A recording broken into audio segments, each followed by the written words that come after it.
Hey YouTube family, how are you guys doing? It's been a while. Hope you're all doing well. So this is something a little different. As per the title, Tearing Down a Revenge. So I have a WestCreek Revenge on the bench right here, just outside of the camera shot. Doesn't belong to me, belongs to a friend of mine. He wants me to take everything out of it. He wants to keep all the parts, but he's not keeping the body or the neck. And here's why. There it is. Green Revenge. Looks good, doesn't it? Man, it looks like there's nothing wrong with this thing. Why on earth would you want to get rid of the body and neck? Well, it took a bad fall and it totally broke the neck right at the headstock. It snapped it right in half. This thing is like totally busted, and maybe someone out there could fix it, but not him or not I. I do a lot of guitar mod stuff, but this is where I draw the line. Yeah, that's bad. It cracked the whole back of the neck, cracked the binding, separated the neck from the fretboard, and pushed out this fret right here. So yeah, it's a mess. It's too bad because this thing like is mint. Like there's nothing wrong with it. These Revenge parts are fantastic. So yeah, I thought we'd tear it apart. And if nothing else, if some of you maybe have never done this, you'll see how to do it. And we'll kind of take a deeper dive inside of this Revenge and see how good are these? Like how good are they actually put together? Like, is this neck joint strong? Like try and refine it a bit just to see if this neck joint kind of falls apart. A lot of people tell me, oh, these cheap guitars, they're no good, they're cheaply made. Well, you know what? Let's find out. I mean, this happens to Gibsons. Like, the brand name is not going to prevent something like that from happening when a guitar takes a bad fall, which happened to this. So, just a rough night at a gig and one bad smash and that's it. The good thing about this is, you know what? It's a $340 guitar, brand new, like shipped to your door. So super easy to replace, and these parts are awesome. So, you just put them on something else, or he may take some measurements of this body and build his own, which will be cool, and then he'll have all the parts put on there. But anyway, so let's start. First thing to do is we got to take the strings off. Right, got you a new angle here. So basically for me, to take the strings off, I bought this little Music Nomad tuner drill insert. I don't know what you call it. I just put it in a super cheap drill and, whoops, going the wrong way. And yeah, just take the strings, get them nice and loose. As soon as they come off one loop, then you're pretty much golden. So I'm going to do that for all of them, and I'll be right back. Right, once you get your strings off, hold them nice and tight. Cut them right in the middle, because obviously you're not going to save these. And coil them up. Put the end through the loop 2-3 times and safely dispose of them in your waste or whatever. The other end, you can see that here, you just slide the back bridge off. There you go. Pop them all out. And do the same. 1, 2, 3. There you go. All right, so the strings are off. This tailpiece isn't going back on. We're going to keep this. I'm just going to put this on the side there. And you'll see I got a bunch of tools. My desk looks messy, but this is all stuff that I'm going to use to dismember this guy. And so while we're at the headstock, 10mm wrench, and loosen all of these.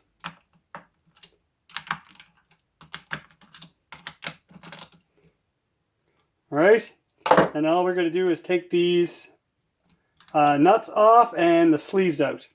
So I'll do one, do this. So here comes the sleeve and the washer. That's it. Now this tuner is still staying in there because it has a set screw on the back of it, and we'll take care of that in a minute. You don't have to put these back on the tuner that I just took them off of. They'll go on every one. All right, I'll be right back when I get all these off. All right, so once we have all that off, flip the guitar over, and we take these screws out, and then the tuners will pop right out. So we're going to use a small Phillips head for that. And voila, there you go. Tuner comes out. And there's nothing wrong with these tuners. This is something very similar to what you would find on an Epiphone or, you know, Squire. They're good. Nothing wrong with them. Very little play in the shaft and nice feel in the head. So there's nothing wrong with these at all. Definitely reusable. For all the screws on this guitar, they're all going to go in this bag, and then he'll be able to find them. And you'll know what screws fit what just by the size of them. So it's not that big a deal. Right, so once you have these tuners off, you put these back on. And that's it. All right, just got a different angle there. I noticed the picture was a little bit dark. Maybe this will help. I don't know. So look at this. The screws are out, and you know, obviously the collars are out. And look, these tuners they're super snug in the drilled holes here, and there's no junk in these holes. These are perfectly drilled out for these tuners. Like there's no loose play in them. So once they're together, they're nice and tight. I'll tell you what, WestCreek builds good guitars. They're well built, man. The quality's there. You see it. When you work on guitars and you tear them apart, you can see it. And it's here. And, you know, WestCreek claims to have a maple neck, and a lot of guys are saying, oh, well, they're painted so they can use anything and just say it's maple. Well, you can see it in there. It's nice, light colored wood. It's definitely maple. And you can see in the crack here, same thing. That is definitely maple under there. You can see that. It's clear as day. I don't think they're making false claims. I think these guys are absolutely legit. May as well save the truss rod cover plate. Take that off. Put that in with the screws. All right. Oh, this nut came right off. Definitely got to save the bow nut. Flip the guitar over again. Take these strap buttons off and the back covers off. And I like these strap buttons. They're nice and beefy. And they also use a rubber bushing, not that felt one that kind of falls apart. Save these covers.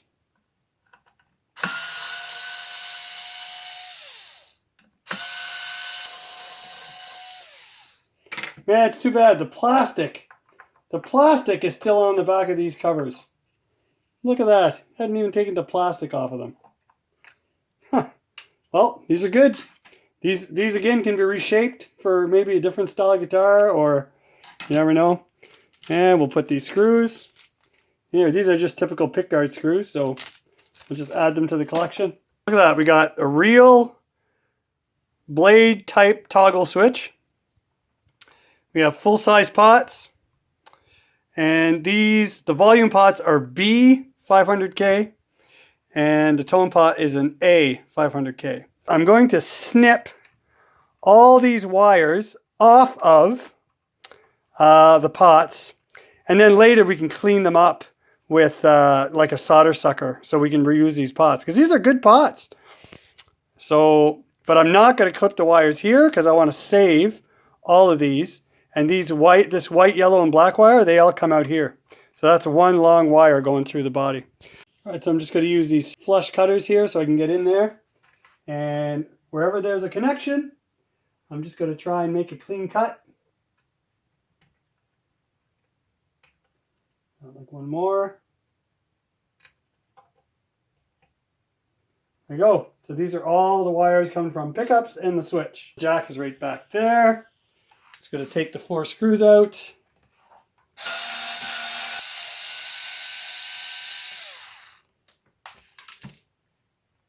Whoopsie. All right, this should come right off. There we go. So this is a solid wire with, you know, like a lead and ground. And these jacks are, you know, every bit as good as anything I've pulled out on Fenders, Epiphones, Yamahas.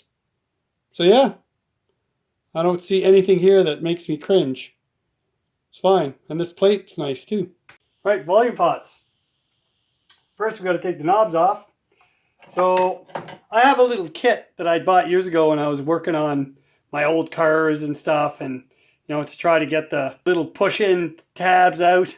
So this is great. Works great for these. Just use a clot so you don't scratch the guitar. But in this case, it doesn't really matter. But I just hate, you know, scratching stuff up. Oh, and I just broke this one. Whoops. My bad. Try and be more careful with the other ones.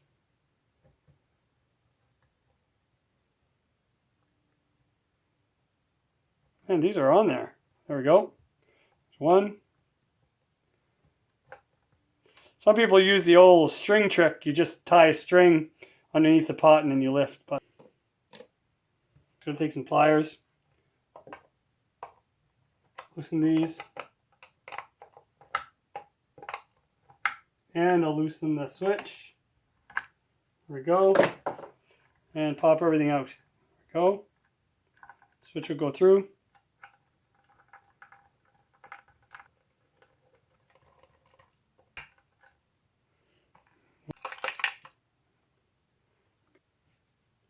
So these have a big washer at the bottom. And there, this is the tone, the A500K. And these other 2 volumes are the B500K. And just throw your washer on there. And put the nut on. So when you come to reinstall these on something, you're not looking for a washer and a nut. All right, posts. Super simple. Got a clot so you don't damage your guitar, but this one, again, doesn't really matter. And I could use this, but probably a hammer with a claw in the back might be just as easy. And just hook these and lift. And they come out super easily. And they won't leave a mark on your guitar. They're really, you know, they're just tapped in there. And they're not glued for the most part. So we're going to save that. Save this. There we go. Sometimes you might want to move around, like, you know, from left to right. But for the most part, they just pop right out. And with very little resistance. If you have a bolt with this style of thread that will thread right into here, and it's longer, like this is open on the bottom end, right? So you can just thread that in there, and once that seats on the bottom of the cavity, it'll just thread, you know, it'll pop this thing right out. It'll just thread right out. My buddy 2Bike Mike, when he changes these on his guitars, he's got a bolt there. So maybe, Mike, you can chime in and say what size thread pattern these are, if people would like to do that, maybe. I don't know. I just use a hammer. So these, you got to back out a little bit so you can get underneath them. But it's the same thing. Just, you know, hook them underneath and lift. And they come right out. They're super easy to pull out. Some people are nervous. Oh my gosh, I don't want to wreck my guitar. You're not going to wreck it. And if you want to put them back in, you just, you know, you can almost push them in, but then you just tap them in. Of course, you want to take the top off, right? And then maybe put, you know, a cloth on top, and then just tap them back in place. And when you hear them seated against the wood, you're done. That's it. Look, all done. And then you want to take them out again. Put that sucker back in there for some leverage. Get your hammer underneath it and lift. And look at that. It comes right out. So what they do for the ground wire is, they run it through the back post, and you guys aren't going to be able to see this, but they run it through, and then, there's a little hole drilled in there, and it goes into the cavity that's back here, and they get the wire through, and then they push it down, right? The bare wire, they push it down along the side of the hole, and then when you put your bridge post in, that's it. That's what grounds it out. Then your bridge is in there, and then your strings are attached to it, and it's soldered to one of these pots. So yeah, you're all good. Pretty simple stuff. There's no rocket science here, guys. It's pretty simple. All right, let's get these pickups out.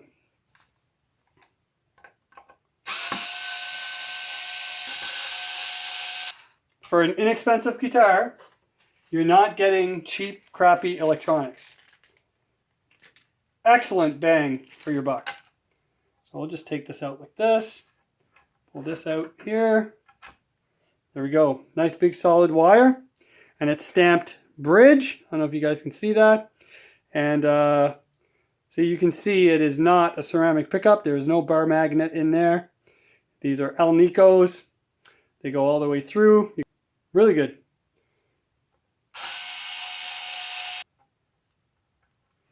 Pull this one out. There we go. Again, this one's stamped neck. And you can see that they're wax potted as well. I don't know if you can... Here, I'll try and make a smudge. See that? So yeah, I can take the wax right off. So yeah, these are, again, amazing for what you're paying for these guitars. Pull these wires out. All these wires come from the switch, and they're routed, out of the switch through the top cavity, down low through the bottom cavity, and then there we go. So now you have a fully functional switch, right? And all the wires are already attached. If you want to transport that to another guitar, you are good to go. I think we're pretty much done, guys.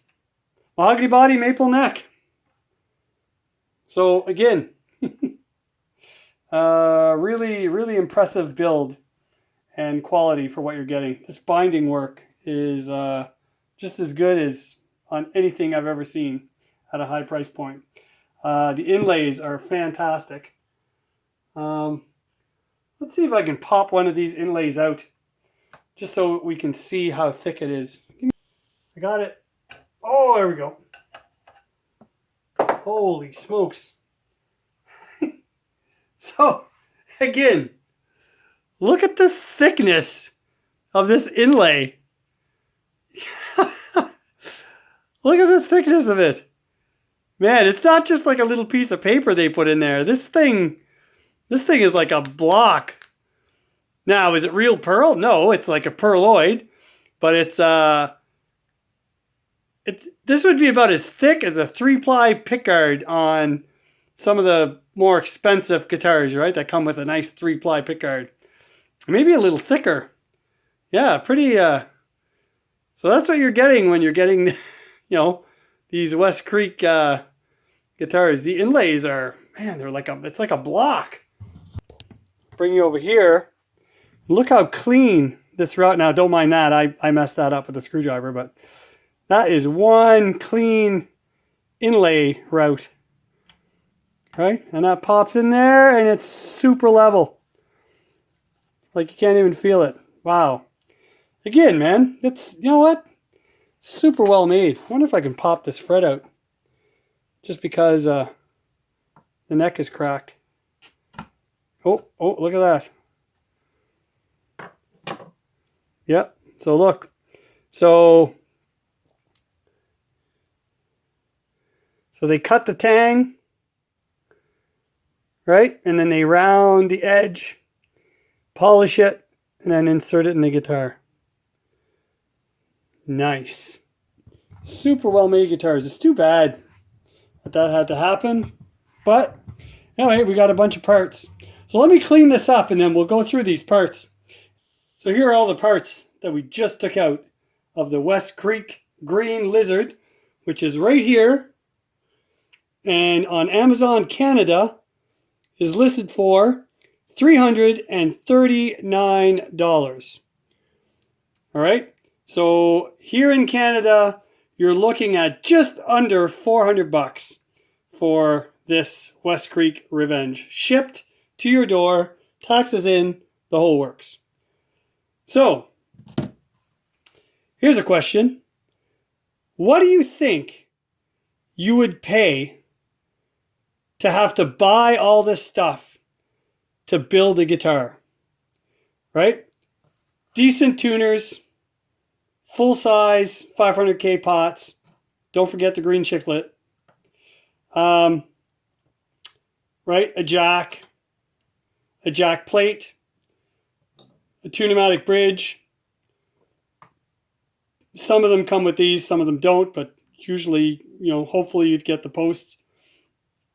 You'd have to buy strap buttons, control cavity covers, or a pick guard to make your own control cavity covers. Volume knobs.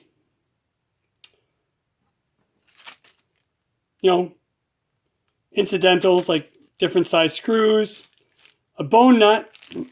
Another piece of plastic for like maybe a truss rod cover. A real, American style toggle. Don't forget all the wiring you're going to need. And some pickup rings. And some 4-wire Alnico 5 pickups. Bridge and neck.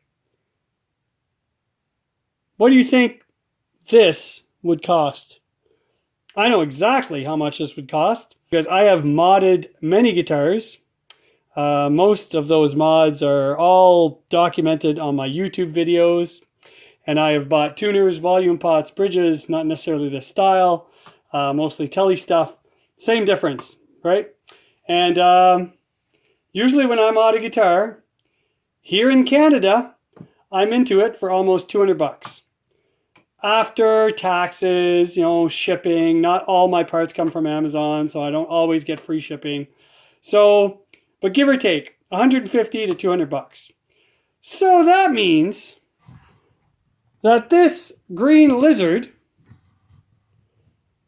body, binding, finish, shielding paint, frets, binding on the neck, paint, the maple, the mahogany, the perloid inlay inserts that are nice and thick. That means that this whole piece has to cost about 200 bucks.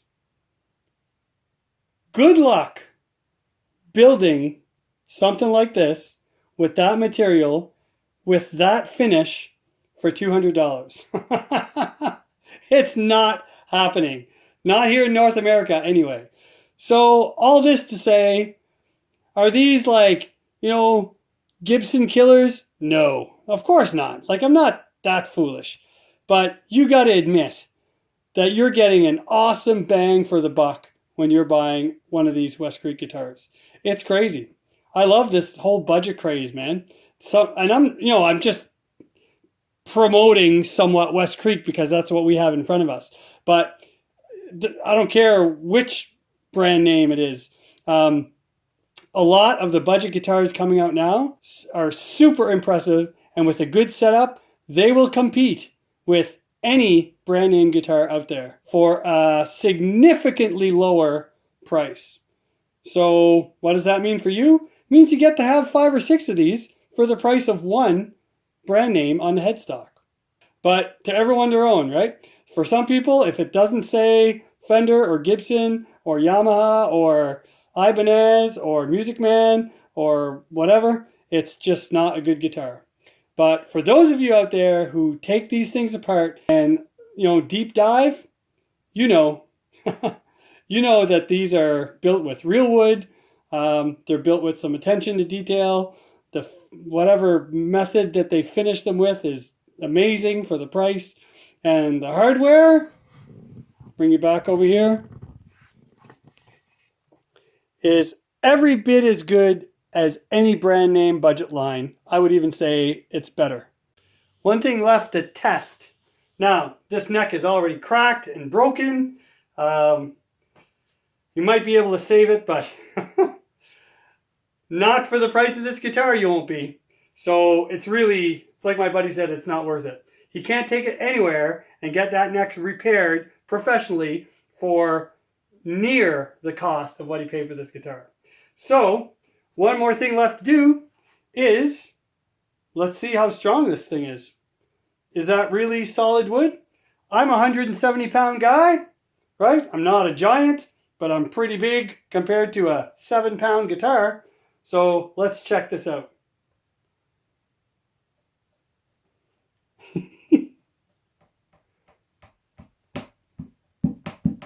All right, so this body is solid as heck.